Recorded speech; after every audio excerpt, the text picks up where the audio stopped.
আসসালামু আলাইকুম রহমতুল্লাহ বারাকাতু। আমি মোহাম্মদ ফুরকান হোসেন বলতেছি। তো সবাই কেমন আছেন? আশা করি সবাই ভালো আছেন। আলহামদুলিল্লাহ আমিও ভালো আছি। আজকে চলে আসলাম আমি যেখানে চাকরি করি ওই বিল্ডিংয়ের ছাদের উপরে। ওই বিল্ডিংয়ের ছাদের উপরে 12তলা বিল্ডিং, ধরতে গেলে 13তলা ছাদের উপরে।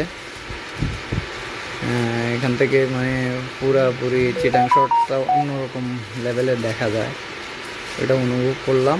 নিচের দিকে তাকাইলে অনেক অনেক ভয় করে। মানে ভিডিওটা করছি খুবই রিস্কে, মানে আমার হাত কাঁপতেছে, অলরেডি হাত কাঁপতেছে, তারপরেও করলাম। মানে দৃশ্যগুলো খুবই সুন্দর লাগতেছে। আর এখানে উপরে অসম্ভব বাতাস আছে।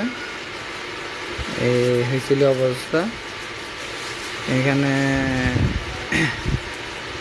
এখানে আসছি ছাদটা পুরোপুরি দেখার জন্য। এখানে খেলার মাঠও আছে।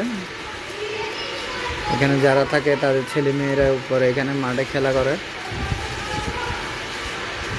ক্রিকেট ফুটবল খেলে আর কি। এই ছিল অবস্থা। তো সবাই দোয়া রাখবেন। আসসালামু আলাইকুম রহমতুল্লাহ।